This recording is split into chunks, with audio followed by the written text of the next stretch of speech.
Good evening, everybody. How are we all doing? Hope we're all doing well. I've not transitioned over to that. There we go. Now you can see me. Hey guys, hope we're doing all very well. I am struggling with my little laptop at the moment. For some reason, YouTube will not upload properly. It's very, very annoying. I don't know why it's doing it. There we go. It's kind of working, sort of. So just bear with me just a minute whilst I try and get this darn thing to do what it's supposed to be doing.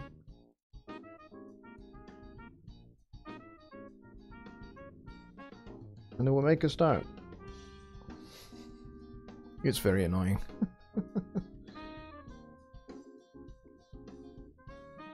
Okay.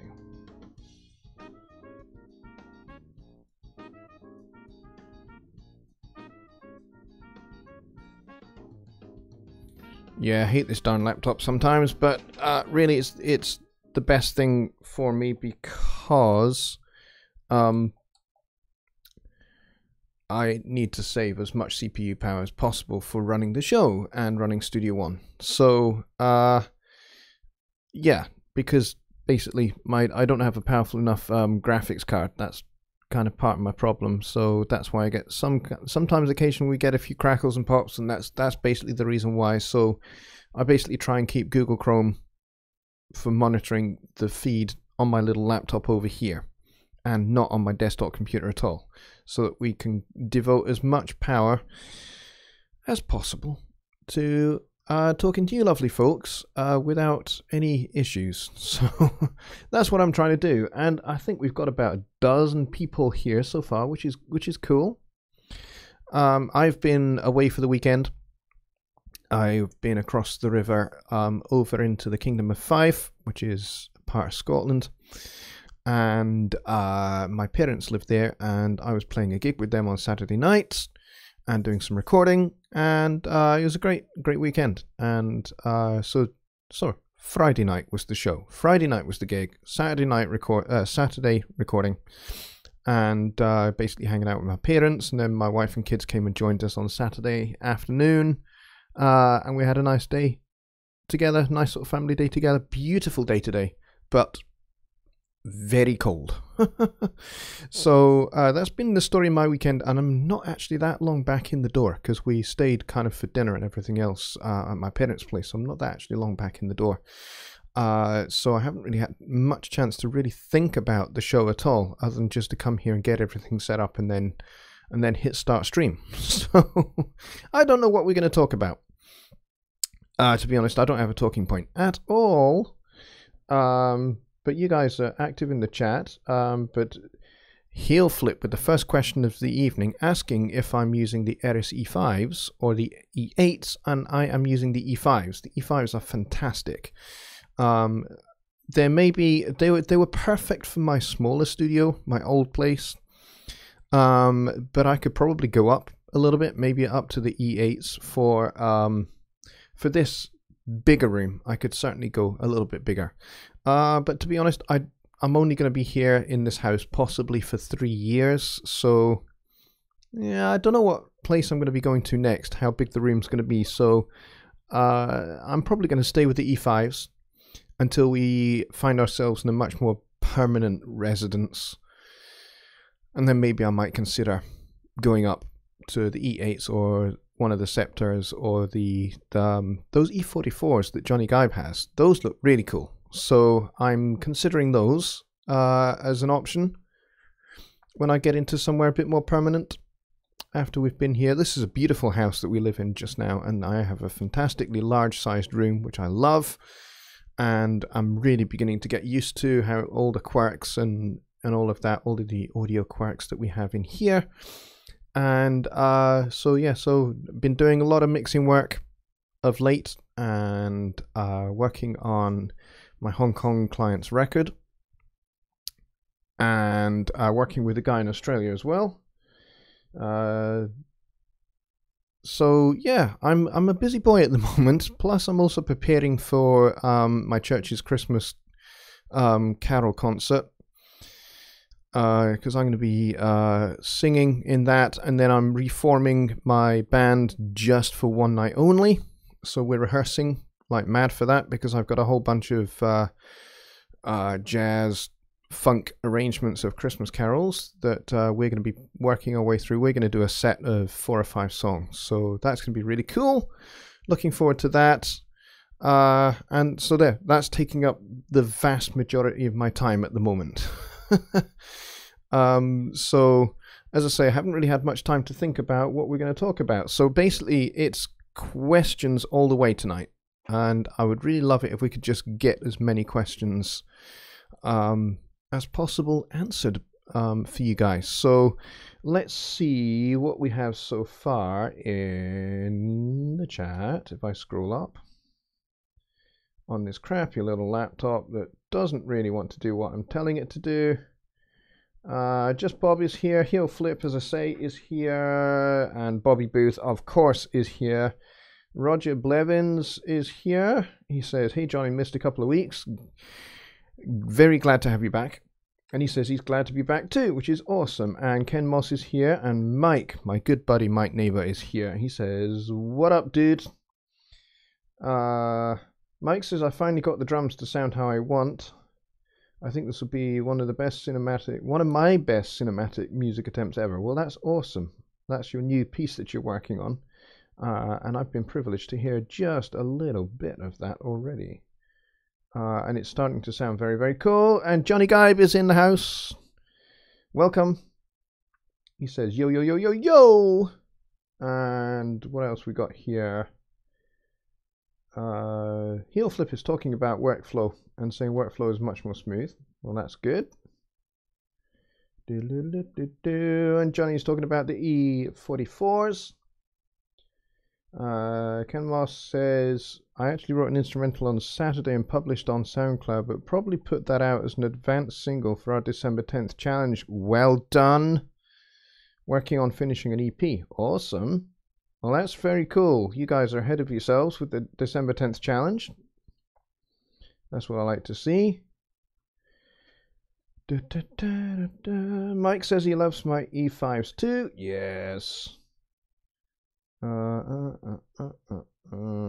Johnny said I had the E5s for almost a year and loved them. Yes, they are really, really cool. I had the KRK Rocket 5s for about 6 years.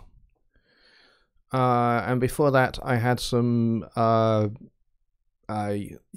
NS 5s, I think they were. And I hated the Yamahas. They were, yeah. I just didn't like them at all. And then the KRKs, I thought they were great, actually. I thought the KRK Rocket 5s were really good.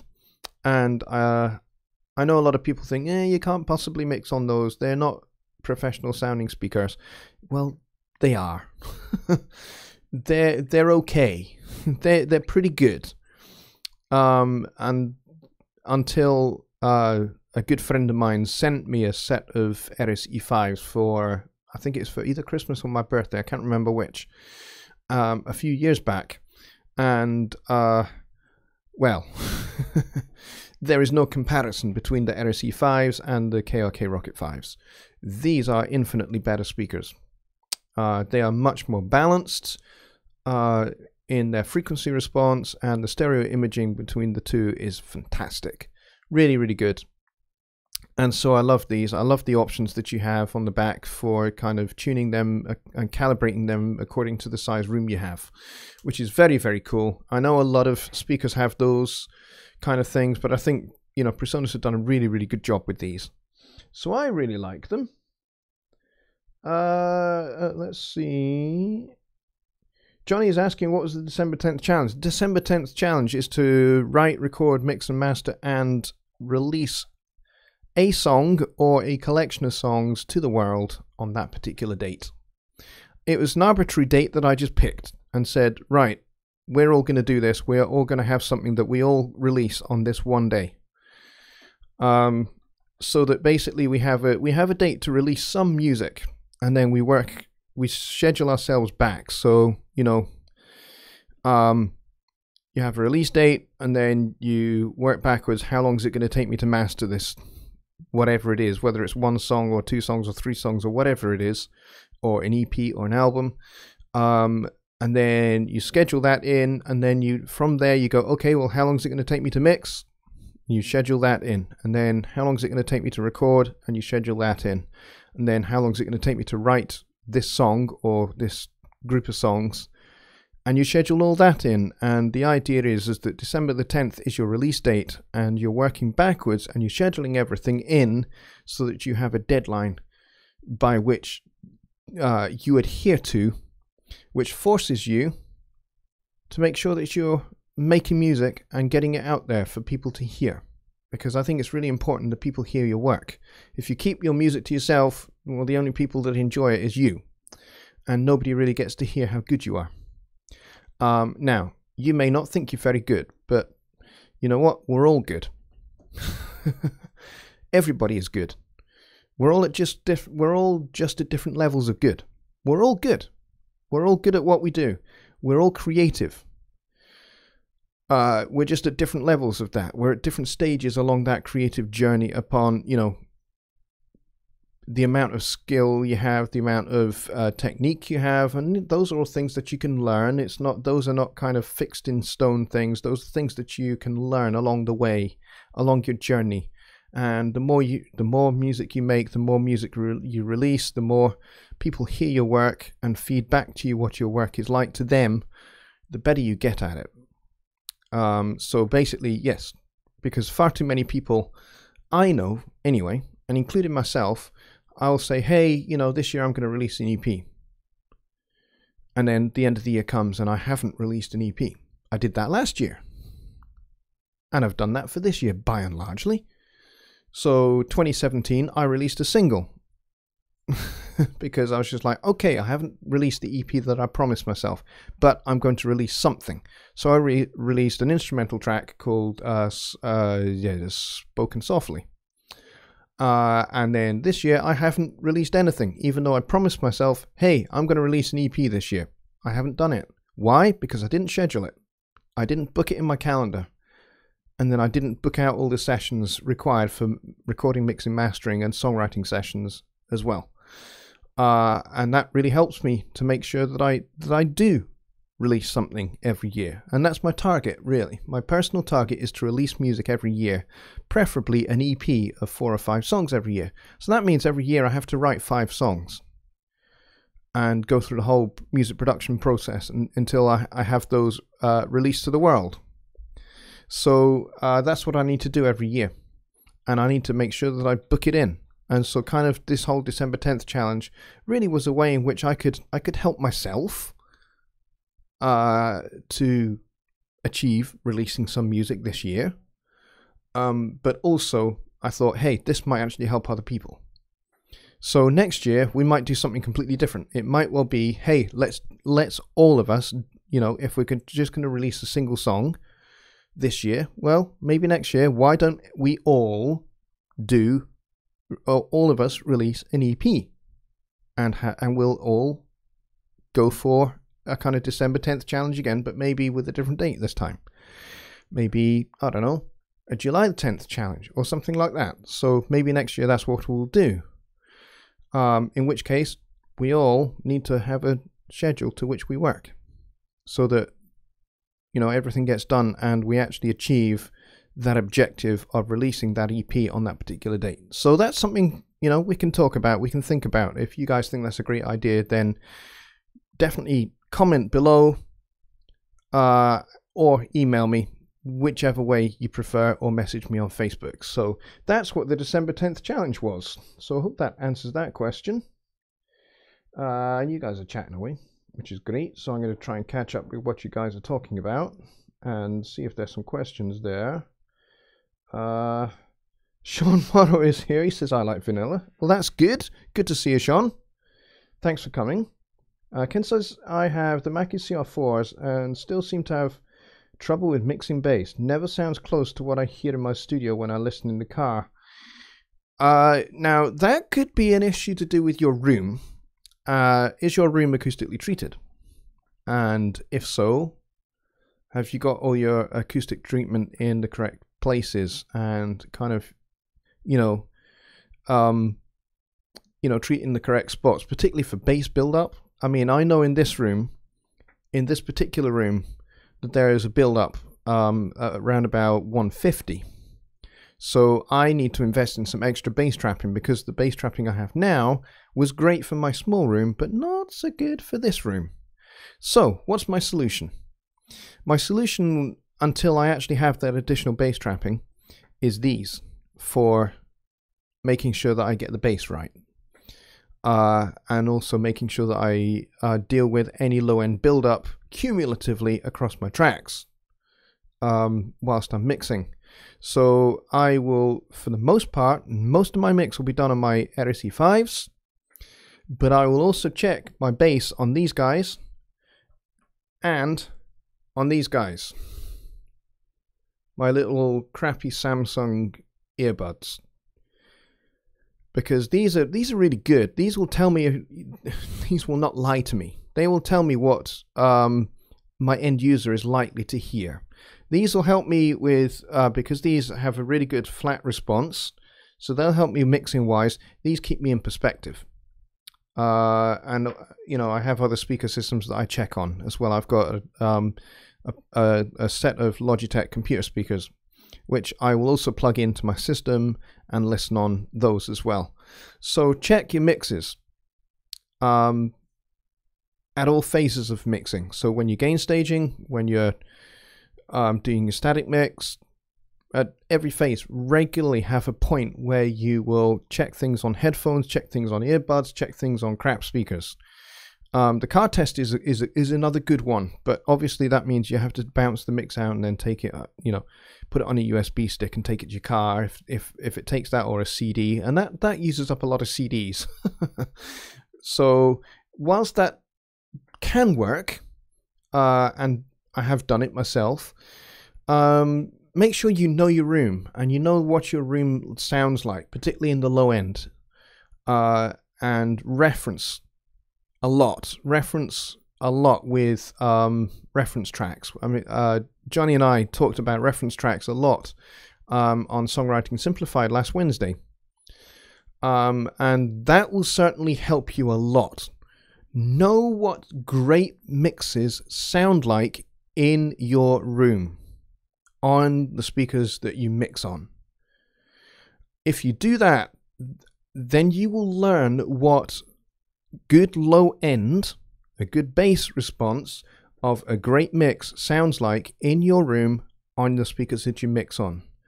And then compare your mix to that mix, and that will help you balance the low end out a bit better. And you'll find that when you do the earbud test, they sound a bit more balanced in the low end.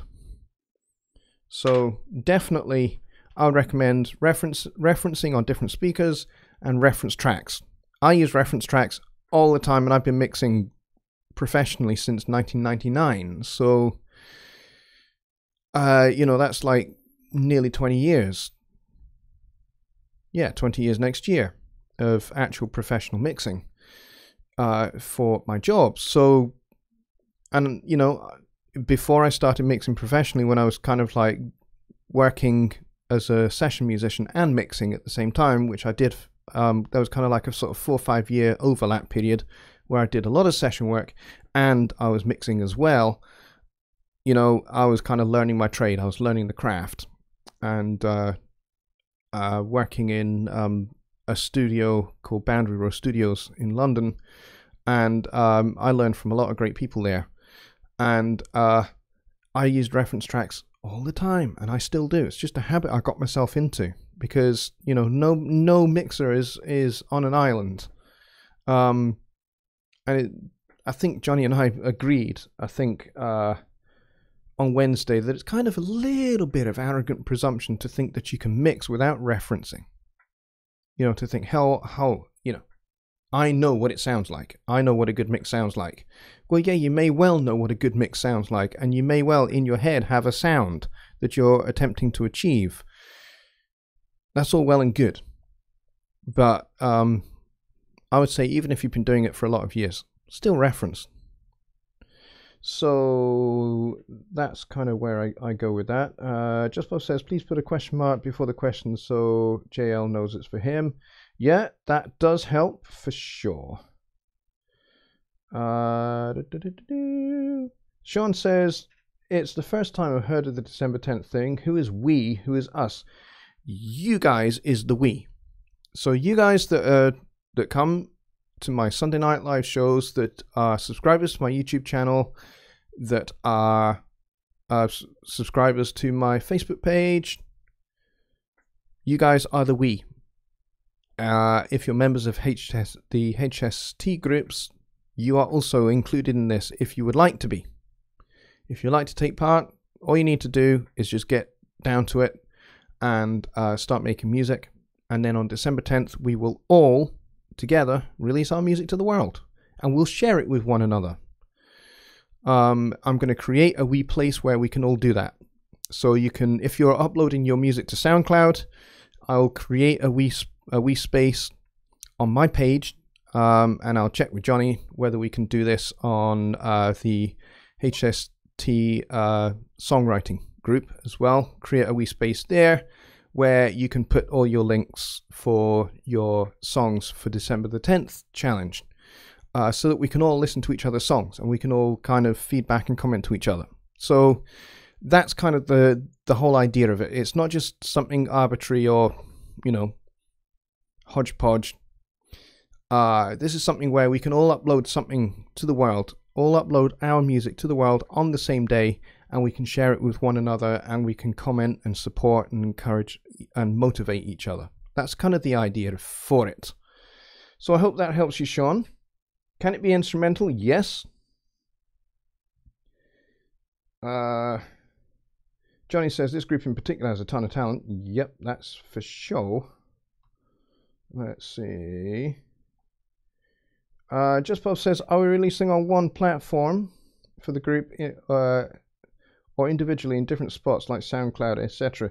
You can release it wherever you want, wherever is the place that you release your music. I release mine to Nimbit. That's where I put my music. Nimbitmusic.com. That's where I go. Nimbit is a platform owned by Presonus, which they acquired, oh gosh, maybe 6 or 7 years ago. And at one point it was fully integrated with Studio One. It isn't really anymore, but I still use it, and that's the place where my records go. And you can buy them, you can not buy them, and just listen to them. That's where I put my music. So the idea is, as I say, I will create a space on my page, and I'll create a space, I'll work with Jonny and we'll create something for HST as well, where you can put your links to the music that you have released on December 10th. So that is the idea currently as it stands. Jonny says, just Bob, you know, I should create an HST/JL SoundCloud page. Now that's not a bad idea at all, actually. And then Sean adds, self-discipline with regard to productive routines is one of the greatest potential growth areas that all of us creative-minded folks have. Absolutely. Yeah,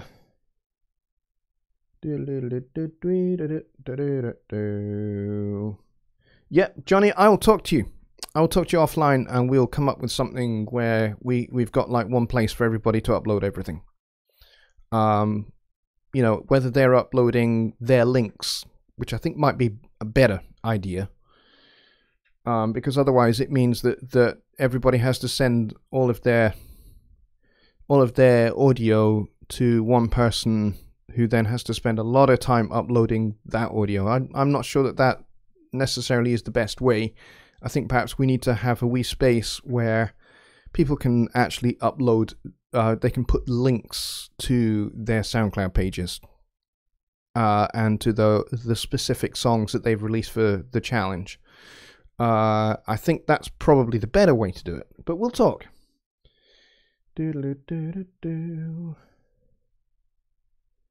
Beatrice is here. She says hello. Hello to you. Let's see. Mike's talking about the Songwriting Simplified show, which is a really great show actually last Wednesday. If you missed it, please do go to the HST live streams channel. I think it was on, and check out the Songwriting Simplified show from Wednesday. It was actually really, really good. Even though I'm on it, I still think it was really good. And that was my phone vibrating. Ken says, nailed it. I have the HD7s and they are helping, but I do need to use more reference tracks. Yes, reference tracks and other speakers as well. So these guys, HD7s, these guys, you know, any crappy old earbuds you can get your hands on, they will help you immensely. Because, you know, these different things, combinations of these different speakers will help you get a balanced picture of how it's going to sound in the real world. Mike says, you need to have a wide variety of sources, no MP3s or compressed formats. Referencing to Spotify or iTunes won't help you. That music is compressed. Yes. If you're going to use reference tracks, I would suggest that you use WAV files. So if you have songs on CD or something like that, that you would say, hey, these would be great for using as reference material, get them onto your computer and convert them to WAV files, and then have them so that you can access them directly from the browser in Studio One. That would be my advice. So then you can drag it in and you can have it on a channel, on the mixer in Studio One. The thing to do there, and I think Jonny discussed this last week, about how he does it, that he has a separate mix bus, so that the main out has no processing on it, and the only thing that is routed to that main output is the reference track. All other tracks go to the mix bus, and the mix bus is where any mix bus processing, such as limiting or mix bus EQ or compression, that's where all that takes place, and all the other channels are routed to that bus, so that the only thing that goes directly to the main output is the reference track.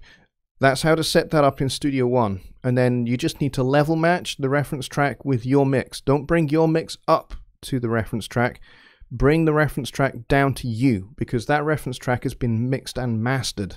So it's at a mastered volume, so you need to pull it down until it's at the same level as your mix, so that you've got a fair test, a fair comparison. Otherwise, you will end up listening to something that's louder than your mix, and immediately you'll think that your mix is inferior to the reference, when it's possibly not strictly true across the whole spectrum. So that's why you need to level match, so that your mix and the reference track are at the same volume. And then you can compare the low end, and you can compare the high end, and you compare how the snare drum sounds. You can compare how the kick drum sounds between your mix and the reference. And then you can adjust your mix until you're kind of in the same ballpark as the reference track. So by the time you finish your mix, it's as closely balanced as the reference track is, and it'll tighten up your mixes no end. It really will. Hang on, let me just click this button, and oh, chat has just jumped massively.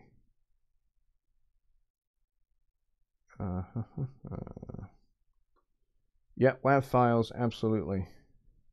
Wave files equals surf music, says Just Bob. That's hilarious.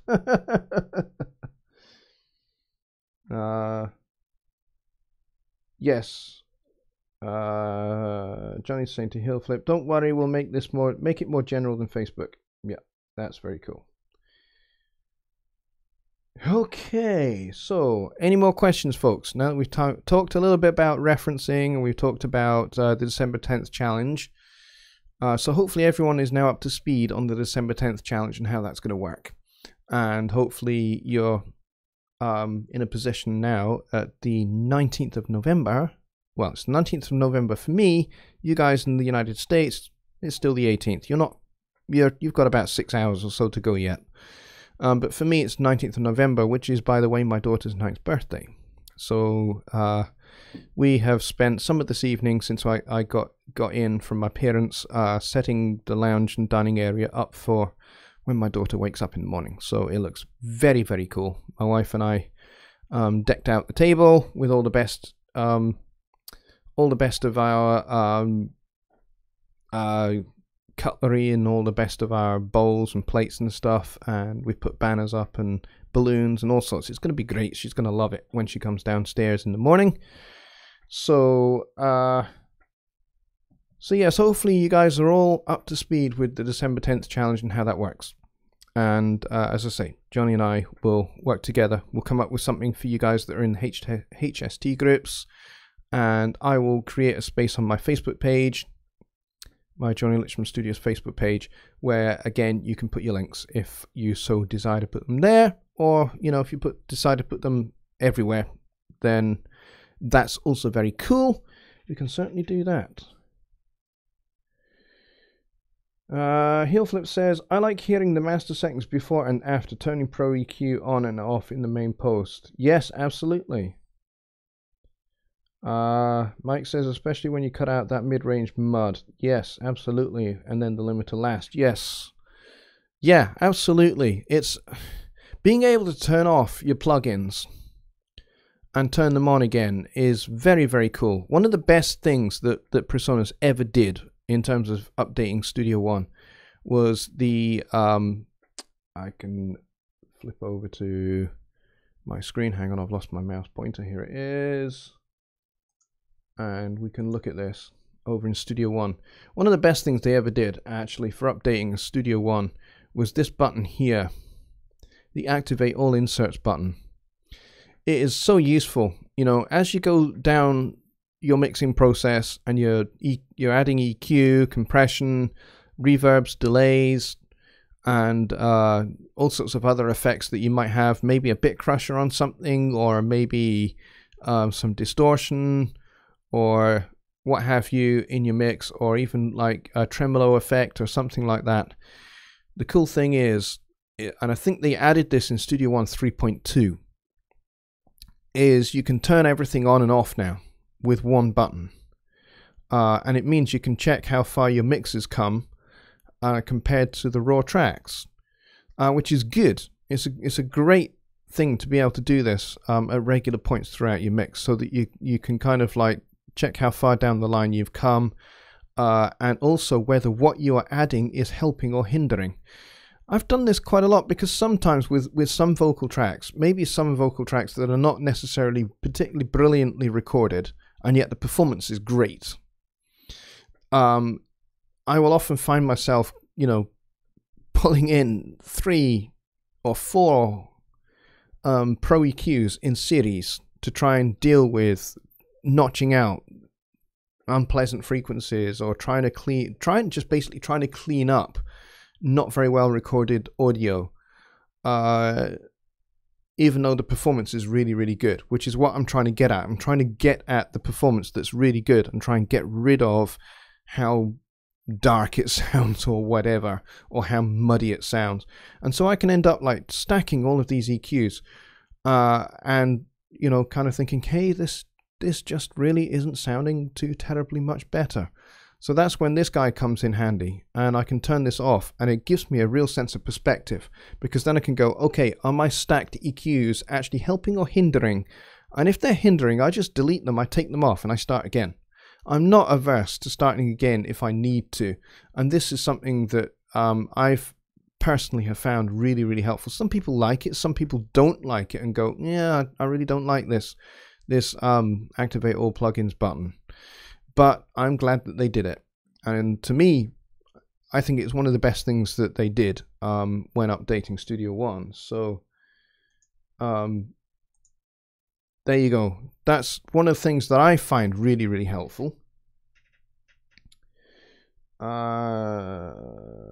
Nice jacket, says RJ Hagler. Yes, it's just a red fleece. It's actually really cold here in Edinburgh at the moment. I would say it's about, it must be, just when we came in the house, it must be about 38, 39 degrees Fahrenheit here, which is pretty cold, and you know, the road is getting a little bit icy, a bit slippery, and we do have the heating on, but in a house this size, it takes a wee while for the heating to kick in, so that's why I'm wearing this. But I'm glad you like it. Heelflip says, right, I'm new to mastering. Small adjustments seems to help the song pop. Yes, mastering is all about subtlety. When you're mixing, you can make large-ish adjustments. You can boost and cut like 3, 4, 5 dB, and you know, cumulatively, that's, you know, the cumulative effect in mixing is what you need to be careful of. If you're boosting, say you're boosting, I don't know, 1.5K, 3 dB on every channel, and you've got 20 channels of audio, you're going to get, going out to your master output, a whole lot of 1.5K, and the mix is going to sound pretty harsh. Whereas in mastering, here's the difference. The difference is that you're dealing with the entire mix summed down to 2 channels. So if you take out a chunk at 200 hertz, all of a sudden you lose a lot of the girth of the snare drum. You lose some of the bass. You lose some of the lower frequencies of the toms that give them their nice rich warmth. You'll lose some of the vocals. You'll lose some of the lower strings of the guitar, lower aspects of the keyboard, the kind of low mid range of the keyboards. You'll lose some of that. So, just, you know, a cut of 4 dB at 200 will make us massive difference to the sound of a stereo file.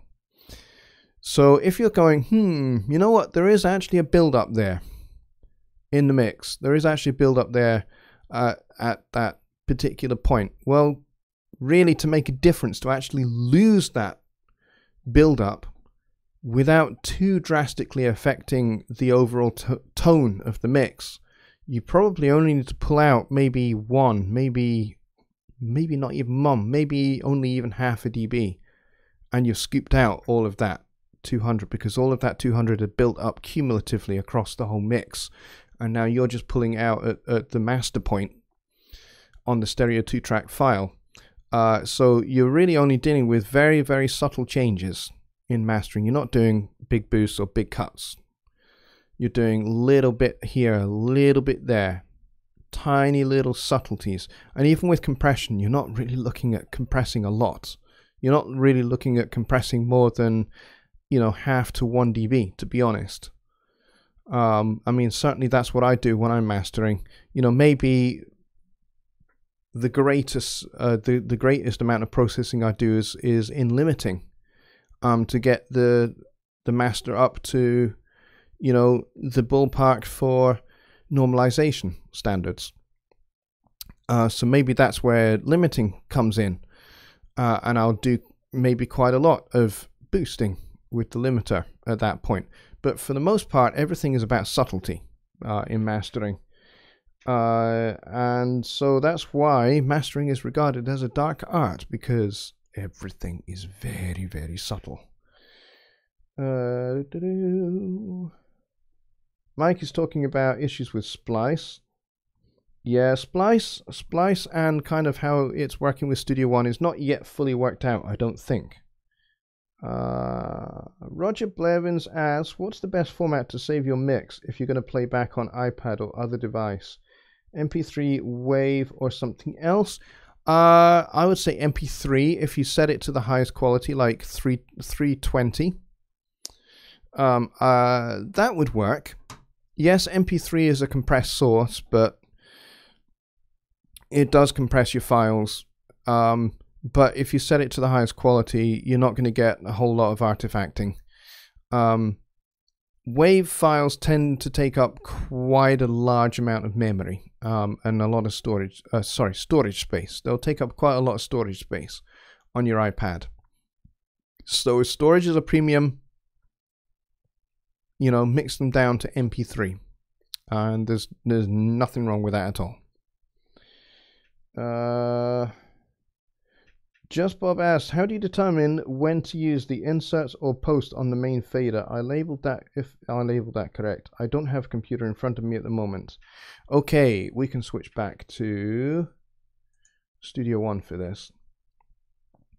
So let's see. Over here in the inserts, this is all pre-fader, as it is on any of these channels here. These are all pre-fader, pretty much, because audio basically comes in. It's going to hit, for this guitar, the audio is going to come in, it's going to hit this Pro EQ, then it will be sent off, and if there are any sends, and then it'll go to the fader and the panning. The post section here is post fader, so it doesn't matter what I do to this. You know, this is the last thing that audio deals with. So the last thing that audio deals with on my main output is the limiter and the phase meter, and that's how that works. So inserts pre, this is post. That's what the post kind of stands for, really, is that it's post fader. On the inserts here in the mixer, there's no differentiation between pre and post. Whereas in sends, you do have the option to pre or post fader sends. So for example, if I were to grab, let's see, let's go for some room reverb. Let's say I'll put some room reverb on the Rhodes bus here. Now it defaults to post fader, but I can change it over here, and I can change it to pre-fader send, which means that the send is going to happen before this fader. So even if I was to turn down this bus altogether, audio would still go out to the reverb. Essentially, that's how that works. Okay, so I hope that answers that question for you.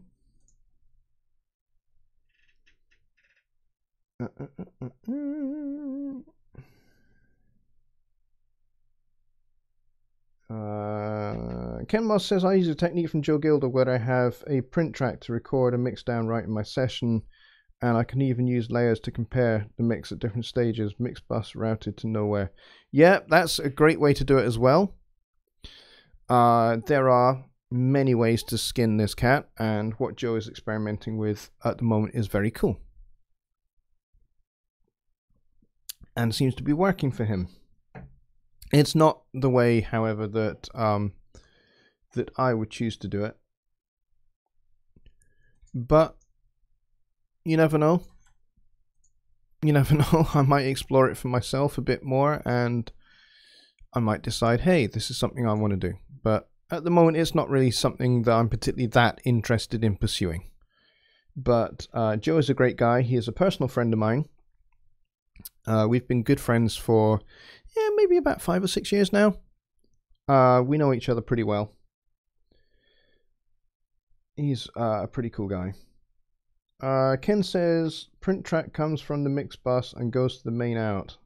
But trying to wrap my head around how to route the reference tracks and how they would fit with this setup. Now, it's a great question. Now, I'm not really too terribly familiar with Joe's routing for that and how he would route a reference track in that particular context.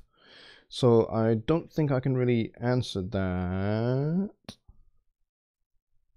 particularly well. That might be a question that you may need to direct to Joe, actually.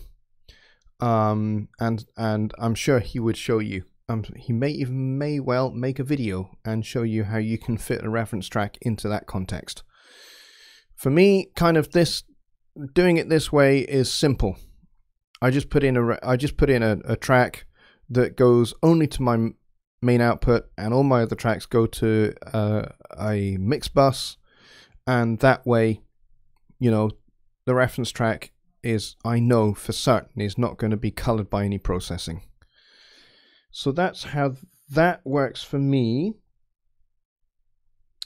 And I think I've got to the bottom of the chats, which is very cool. Some really good questions tonight, folks. Really appreciate that. So there we go.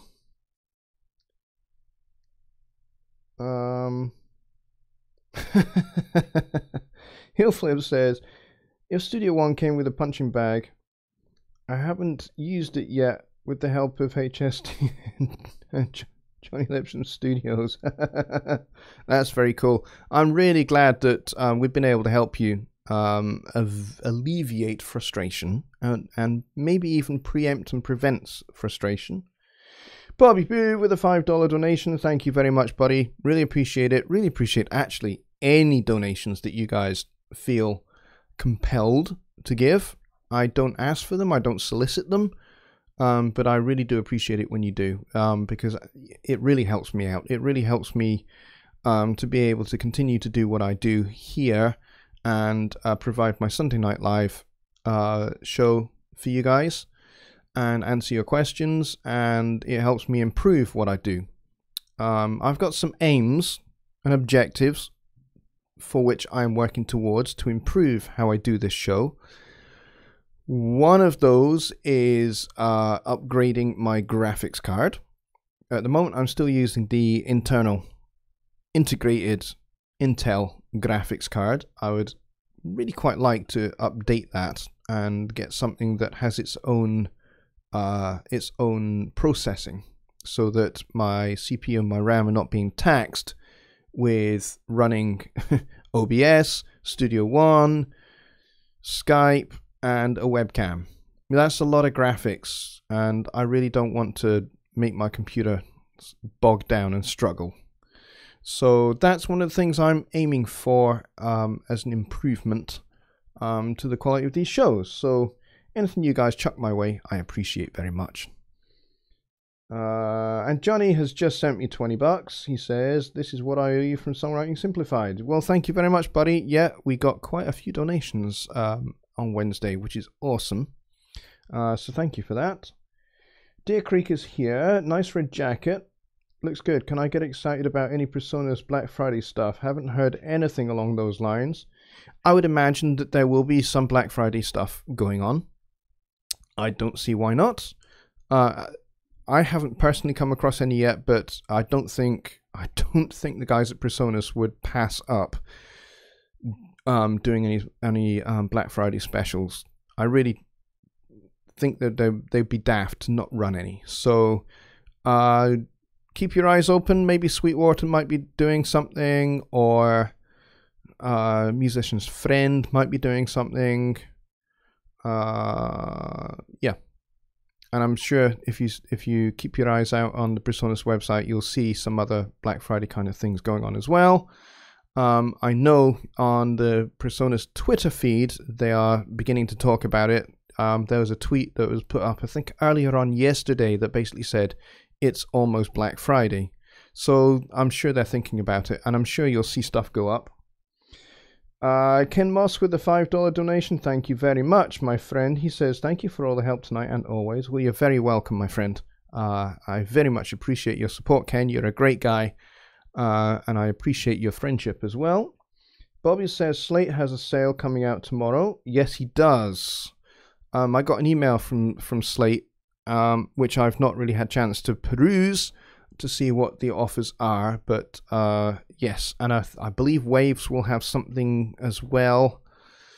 Mind you, most of their stuff is on perpetual sale, but I think there are some extra stuff that's going up on sale, and I know that Plugin Alliance are going to be running some Black Friday deals as well. So keep your eyes on those. Deer Creek says, new to Personas this year. Have they had Black Friday sales in the past? Yes, pretty much every year. pretty much every year they have Black Friday sales, and they have sales at several other points throughout the year as well, where, you know, Studio One might be on a discount, or some other software or gear might be on discount, or if they get something new, like a new loop bundle or something like that, or new plugins that PreSonus makes, quite often those go up on a sale as well at different points throughout the year. So you just have to keep an eye on the PreSonus shop. I would recommend you go and do that regularly. Shop.presonus.com, I think it is. Go check that out. There's plenty of stuff there. They've redesigned the shop. They've made it much easier to navigate and get around to what you want to look for. It's very, very searchable now, whereas in the past it was a bit tricky. You had to do a lot of scrolling, but now it's very, very searchable, which is good. They've obviously learned from big stores like Sweetwater and Gear for Music here in the UK. Gear for Music here in the UK, if you are a UK resident, they are awesome. I get quite a lot of my studio gear from them, and they have been fantastic. You can get stuff on discount. I am a VIP member of Gear for Music, which means I get a permanent 25% discount on anything that I purchase from their store, which is awesome. And they deliver very, very quickly, and they really look after you as well. So they are very cool. And I know Sweetwater in the United States are enormous and are always a good option for buying stuff. So Deer Creek asks, out of curiosity, would you ever use Atom? I might be tempted into it. Back in the day, in the 80s, I had one of those SPD-8s that I think Roland made, those drum pad things, and I had that alongside my acoustic drum set, and I would trigger loops and stuff like that. Because back then in the late 80s, early 90s, I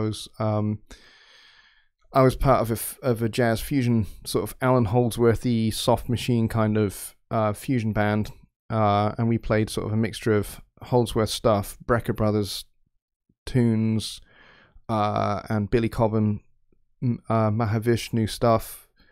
So we played all of that kind of music, and quite often I'd be triggering loops and stuff for different things. So that's what that was for.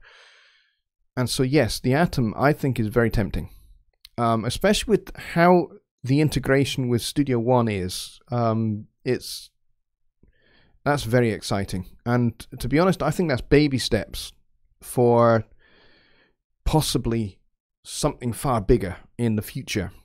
You know, kind of like having hardware deeply integrated into Studio One that we've seen over the recent years, like DAW mode for the Series 3 mixers.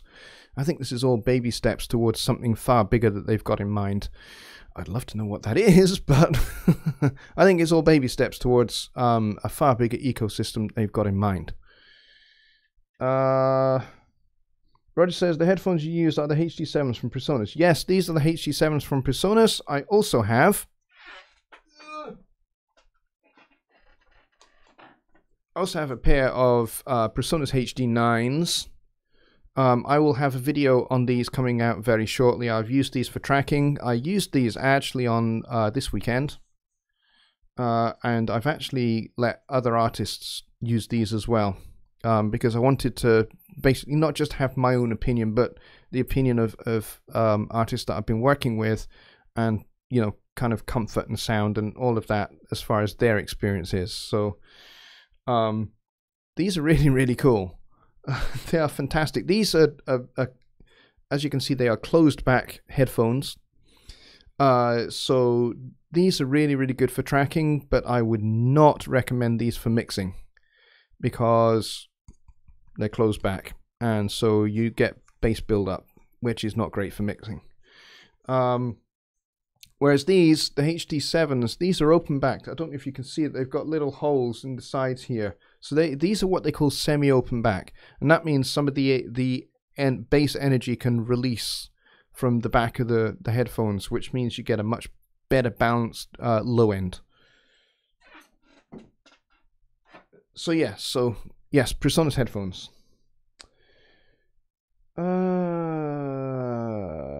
Dick says Atom is basically an impulse buy. Wondering how others might use it if not doing a lot of EDM loops and stuff. Well, I don't do any EDM at all, but I do a fair bit of drum programming for various styles of music, for rock music, for country, for jazz, for blues.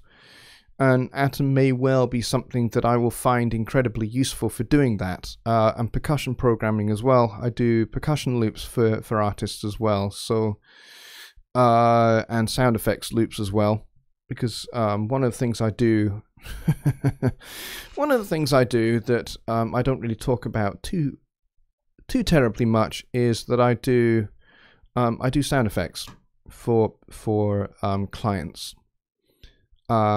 And that doesn't just mean kind of like Foley sound effects, like, you know, hey, we want the sound of somebody walking across gravel. Well, that's great. I just put a pair of boots on, fill a tray with gravel, mic up the tray with gravel, and then walk on it.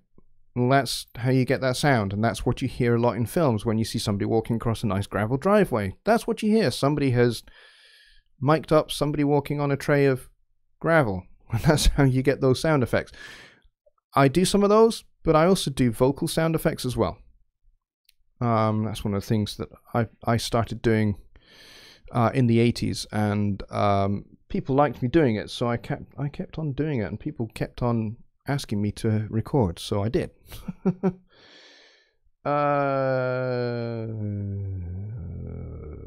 Jonny says, HSE live streams, he says, got an entire training series on the Atom coming out next week. Yes, I'm very much looking forward to your videos, Jonny, on the Atom. They may persuade me. You never know. Enice43 is here. Good to see you, mate. These are the HD7s by PreSonus. If you skip back in the video in this live stream just a few minutes, I talk about these in a bit more detail, and the PreSonus HD9s, which I also have, which are kind of, I would say these are meant to go together. I would say these two sets of headphones are meant to go together. These are kind of meant as your mixing headphones, and these are your tracking headphones, which I think is great. And in fact, sales folks at PreSonus, if you're listening, why not bundle these two together? I think you could sell them as a pair. That'd be awesome. But there you go. That's just my little idea. You might think, yeah, crap idea. A PSO library geared for Atom might be interesting. Yes. Yes, there are things I could say about that, which I won't, because I'm not allowed to. Just Bob says, you could set up guitar sample chords, etc., and run through Impact and jazz up songs a bit. Not that you need to, but you could. Yes.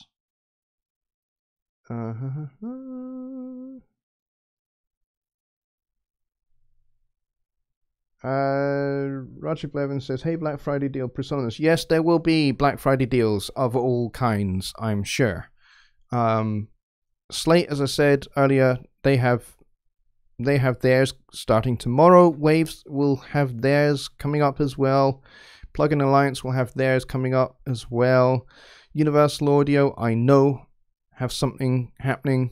I'm pretty sure PreSonus will be part of that as well. They will have their own Black Friday sales and stuff. So I'm sure that there will be all sorts of discounts that you can get your hands on for various things. Probably even Studio One. So there we go. And we have reached the end of the show, folks. Thank you very, very much for all of your questions and your company. Today, you guys have been fantastic. You've asked some great questions, and thank you very much for your donations. Roger says maybe they will take your bundle idea. Well, maybe if they watch this stream, maybe they will. I don't know whether they do. I don't know whether anyone in sales watches my streams, but if they do, hi guys. Yeah, HC7, HC9 bundle. I think that might be a good idea. But I'm not a sales expert, so take what you will out of that. Okay. Just Bob says, I haven't tried to do it. Yeah, okay. All right, I'm going to call it the end of the show there, folks. Thank you ever so much for coming. I have no idea what my peak viewership was. I could always have a look, because I've not really been paying that much attention to it, to be honest. Oh, and I could, but it's crashed. Okay, we have 18 watching right now, which is pretty good. I appreciate every single one of you coming out tonight, folks. Thank you very much. And I will be back with Jonny on Wednesday for Songwriting Simplified. And we're not sure what the show will be about, but we will have something that we will talk about for sure. Absolutely. Last week it was reference tracks. Who knows what it'll be this week, but I can guarantee you it will be terrific fun. It'll be possibly even hilarious at points, as Jonny and I are probably quite likely to allow us a gaff or two to slip. But yeah, so that would be Wednesday, 6 p.m. Central, over on the HTST live streams channel. Go get yourselves over there on Wednesday and ask your songwriting questions, and we will endeavor to answer them as best we can. And then I'll be back here next Sunday for Songwriting, not for Songwriting Simplified at all, because that's Wednesday, for Sunday Night Live next Sunday. So look forward to it then, and I will have a talking point for next week, I promise. And if you have an idea for a talking point for the show, if there's something that you would like me to focus my Sunday Night Live on next week, then please do either comment it below or email me. I'd love it if you guys could suggest, you know, put in your suggestions as to what I could talk about on a week-by-week basis. So that way this show becomes more about you and what you want me to talk about, and not me thinking of something to talk to you guys about. So this becomes less about me and more about you guys. And I would love it if that could become kind of like the way this show runs, that it's about you, your, you know, kind of your desires and your questions. So yeah, email me if you've got a talking point for the show, and the more talking points we have, the better, because then I can just like run through them one after another. 1 week it'll be one, and then the next week I've got another one. And so yeah, we could do it like that. That would be great. Okay, folks. Creating believable MIDI with PSO.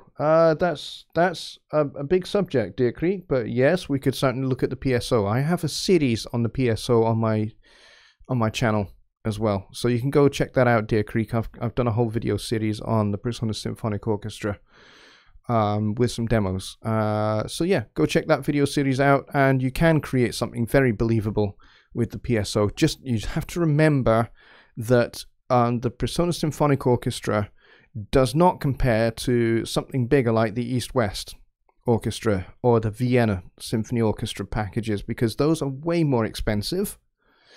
The PSO is at a particular price point, and at the price point that it's at, it is outstanding. It is awesome. It belongs in a price bracket much higher than it is.